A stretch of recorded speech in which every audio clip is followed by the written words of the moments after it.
Hello and welcome to the Vivifier. My name is Crystal Denise Garcia, and this is a podcast on sovereignty, spirituality, and love. And today I am honored to have Nancy Deen here. Nancy, thank you so much for being here. Thank you for having me. Oh, it's such an honor. So, Nancy, if you could introduce yourself to the audience.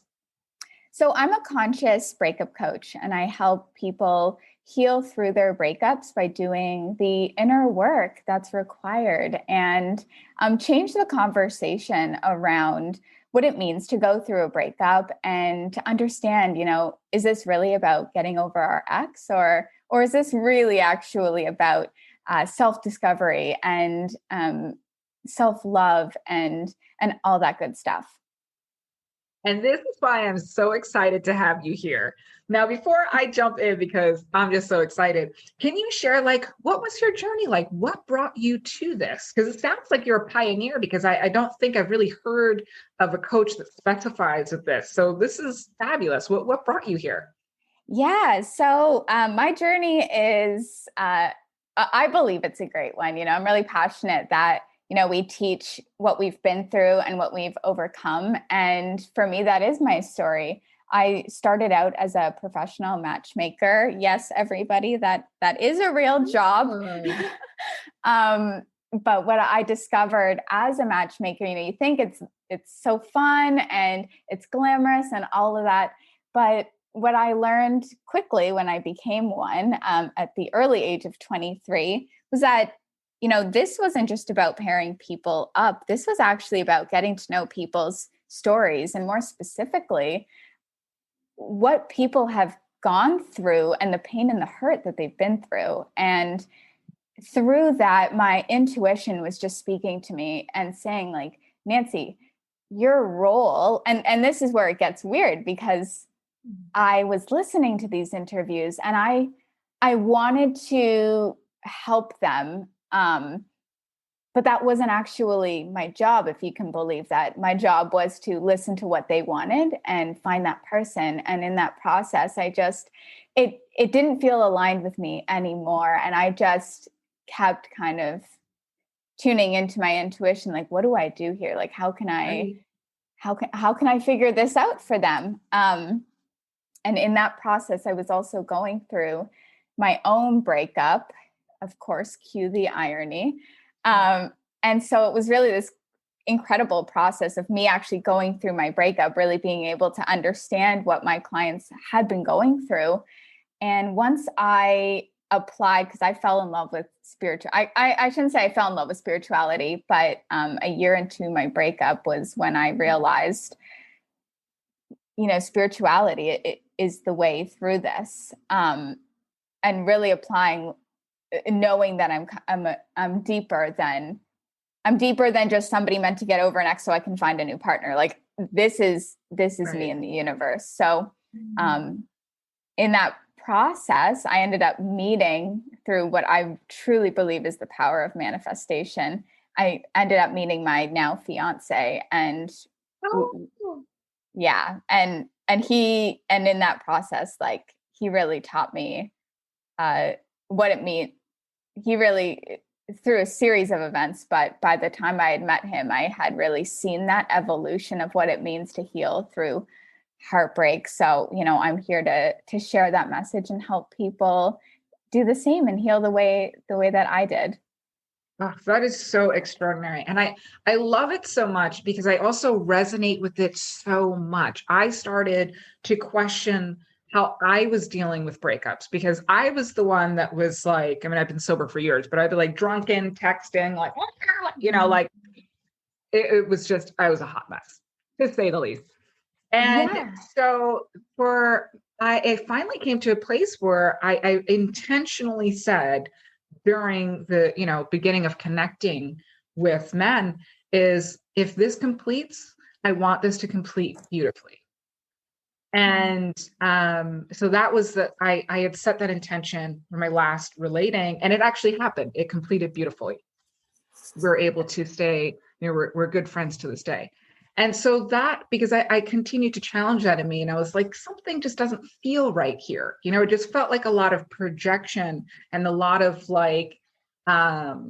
And I'm not saying that there aren't, there weren't relationships where I was victimized, but there was a lot of like victim mentality, and it was just kind of a lot of powerlessness. And then I kind of gave myself like the entitlement to use that as a form of currency to be hurtful. So I really acknowledged that in myself. And I was like, there's got to be a different model, because we're not modeled that in society. We're not modeled that in movies or anything else. It's very dramatic. Music is all about the drama, like burn things type of breakup. So I when I saw that that's what you spoke, I was like, oh my God, yes. So I really love what you do. And how has the feedback been? So firstly, I just want to acknowledge you for I just love, we speak the same language. And as soon as you said intention, and there's got to be a better way, and it is about intentionality. It's actually about, choosing to pursue this differently. And we aren't modeled that. And more specifically, we don't even know there's a choice. So I'm really getting excited over here about what you're sharing. Sorry, what was your question? Yeah, no, I'm totally excited about what you're sharing. Yeah, let's have a party. So my question was, how have you seen, what has the feedback been like with you bringing this out into the world? So it's been positive. It's not positive all the time. Like, let me give you an example of when it's not positive. And this is where me doing my own inner work, and me recognizing, I'm not here to save people. No one is here to save people. Gotcha. People need to be ready to hear the messages that are coming through. Mm-hmm. And I'm not applying like a certain model, if you will. I'm helping people channel their inner power, their inner wisdom. Mm-hmm. That's something, if you practice enough, you can get there. And for full clarity, I have sessions, particularly around, we're doing this around the holidays. During the holidays, it's so tough to manage the wide range of emotions that happen, right? The holidays aren't always happy for everybody. But if I deliver a message and I want to help people tune into that wisdom that they have, because you can come to me, you can ask me for my opinion, but I care a lot more as a coach about what your opinion is. And if you can get aligned with the higher wisdom that's coming through for you, that's what I care about. And not everyone. And I was exactly like this. Like, that's how we're programmed. We're programmed to go to professionals or so-called experts and adopt their opinion. Right. And I don't want that. Even though I've been in this business for 6 years, I'm not here to give you advice. I'm here to collaborate with you so that you can see your higher wisdom or your higher self, so that you know what you truly want and need to do in this case. So if we're not ready for that, and I've been there, then I'll get backlash, because they'll be like, wow, you really didn't give me good advice. Or aren't you supposed to teach me about what to do? And I'm like, actually, no, that's not, that's not what I do. What a coach is at all. No, exactly. Yeah. That's amazing. Yeah, I understand that. Yeah. And there are some breakup coaches out there for sure. Several of them are licensed therapists. But for me, and a lot of people are doing this, not just in the breakup capacity, but they want to bring out the conscious work and to know that we can consciously choose. So everybody who is a part of the conscious movement, I'm just like soaking it all up, because so many people really need to know this power of choice. Yes. Yeah. And I love that you keep saying the word choice, because that is ultimately, that's so important. And I'm in New York City, so please excuse the siren. It's such an important aspect, and we're conditioned to be mindless. We're conditioned to just take it do what you're told, blah, blah, blah. So opening up to and reconnecting to choice is so sacred. And as a coach, me too, I'm like, I'm not here to advise you. I'm not here to heal you. I'm not here to tell you what to do. God, that's boring. I have no desire to control you or do any of that.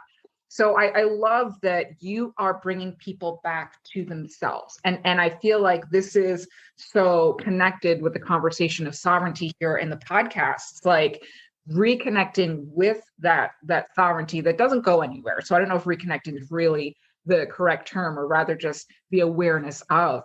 And that you keep talking about choice and the beauty of that. And when talking about breakups, it is painful. It's a loss. It's a mourning. It's a death of something.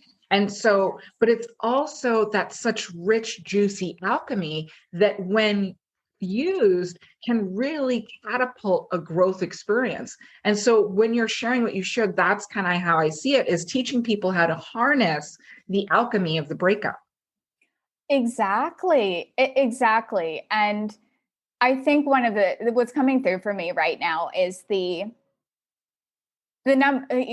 of the first stage of the breakup. If people are reaching out to me at different stages, which is awesome, because if you are guided to somebody that resonates for you and you are where you are, perfect, like let's work there. But what can happen sometimes is not actually knowing that a breakup is part of the path, just like many things are part of our path. And the whole, and this is where I have a slight bone to pick with some of the kind of get your ex back coaches. I'm all for getting your ex back in an aligned fashion, but that means doing inner work. So if there's anything outside of doing inner work, I'm not really sure if that's advisable, but really appreciating that we're on this path. We're here to learn. We're here to grow. This is about us and our own development. And our breakup is not only necessary, but truly that kind of intersection of how you're meant to grow. Like when people either break up with us or we break up with people, like we're stepping into a new chapter or walking through a new door, and it's like we're right on the edge. We've opened the door, but all we keep doing is looking back and being like, I don't want to go through this door. Like I'd rather be miserable and comfortable than see how green the grass is on the other side. Yeah, and you hit it right on the head with the comfort. Sometimes it can be like a little security blanket where it's like, no, this is what I want, and meanwhile, the universe is like, but I have a mansion. No, I want to sleep in the mud. Let me sleep in the mud. And it's like, but there's so I love that you're talking about that, because it becomes, I know for myself, when I'm in pain, my view is very narrow. It's very in the moment, very focused. And my pain is calling me to that presence where there's a beauty to that presence, but getting lost in that can really be detrimental. And to me, it sounds like what you're teaching people is going to support them beyond the breakup as well, in recognizing the flexibility of moving into the next stages of anything. Yeah, exactly. This is what I love about what I do is this does not just apply to breakups. This is if you lose, and this can be actually quite triggering for people, but hear me out here. Like if you lose your job or you lose a friend, or maybe your landlord is selling your apartment and you've been there for 13 years and you're like, oh my gosh, like I have to move. I'm not talking to this person anymore. Nancy, how could you possibly be standing in front of me saying like, there's a purpose to that? Like, shame on you, Nancy. But I have noticed that when I don't apply this negative connotation or judgment to things that happen, and by the way, grieving all things that create change, please grieve as long as you want to, but grieve and know that there is a plan that's unfolding that you just can't see it. And maybe you're not meant to see it in that moment, but we're not spiritually bypassing here. We're just acknowledging there's that you can be sad, but also at peace, knowing that you are held and supported by this path that is unfolding for you. Yeah, I love that. And I love the fact that you pointed out too, it's not about spiritually bypassing, because sometimes people can go to that extreme and then start numbing out, like everything's fine, it's fine. And it's like, well, serenity is not that everything's okay. It's just finding that peace in the chaos. So it's, because we can't control everything in the world. Most things we cannot control. Yeah. And it's often that shock or surprise, like, oh my God, something's out of my control. It's not going the way I want it to, and it's like, okay, and you're gonna live, and so I love that return to, it's not about bypassing, but really getting present, actually super present to, that unshakable core of who we are. Yes. Oh my gosh. Yes. I have clients who are either new in their journey. I'm not sure. I'm a huge fan of spiritual awakening. I don't know. I get it. So, but you're aware you're on some kind of journey here. Right. But I also work with people who have been longer on the journey than I have, but where we get, where we don't recognize, because it's like, well, what is spiritual bypassing? What does that look like for me? And when you become afraid to cry, or you become afraid of emotions that aren't love and light, and you need to, like, you want to, and they're like, no, they just think I just have to keep raising my vibration and I'll be fine. And it's like, you don't need to.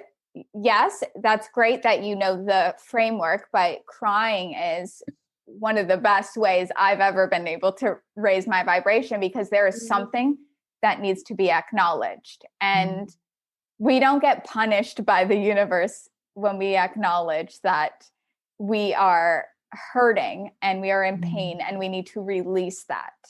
That's not how it works. We need to work with that. Right, exactly. And I love it, because that's where I am with emotions. There's a lot of like spiritual bypassing, right? Where people don't know what that means. It's like when, like, I don't do negative emotions. Emotions are not negative. They're emotions. The judgment can be negative on the emotions, but the wallowing can become toxic. But emotions themselves need to be faced and moved through. They're not fun all the time. They're not pretty, but that comes back to the chasing, the feel good chasing, which is actually very addict based. And we have a society that's very addict driven, very instant gratification. I need to feel good. I have no desire for this feel good chase. And as someone who's been in recovery for years, I know that feel good is what drives addiction. So that feel good can and also propel someone away from the intimacy of self. Connecting with our emotions is a form of intimacy with our own being. If I can't be intimate with myself, there's no way I can be intimate with someone else. Yeah. Point blank. That is what it is. And even our own fear of, it's so funny, like how we can trap ourselves. And I'm grateful because at a pivotal moment in my life, I had met who's my spiritual teacher for several years now. It can be so challenging when people are just telling you left, right, and center, like, you just have to get over it, or you only dated for 2 weeks, like get it together. Or you have other people who have experienced real loss, and obviously that looks like what it looks like for that person, and they don't give themselves permission to feel like that. We need that vulnerability in our lives, and we don't even have to call it vulnerability if we don't want to, but that recognizing like where you're at is where you're at, and that's okay. That's more than okay. That's great. Like, you recognize you're angry, you recognize you're deeply hurting. Just continue to recognize that in yourself, and you won't seek that validation or constantly chase the feel good. I don't know. I'm like picking up a lot right now, but But I really believe that it really starts from letting yourself feel how you feel and be how you are in this moment. Absolutely. And Nancy, I am so glad you joined us today. This has been amazing. And where can people reach you? You can find me at hellobreakup.com, or you can email me at nancy@hellobreakup.com. That's awesome. Well, thank you so much for being here. And thank you, everybody, for listening. Catch you on the next episode of The Vivifier. We rise together.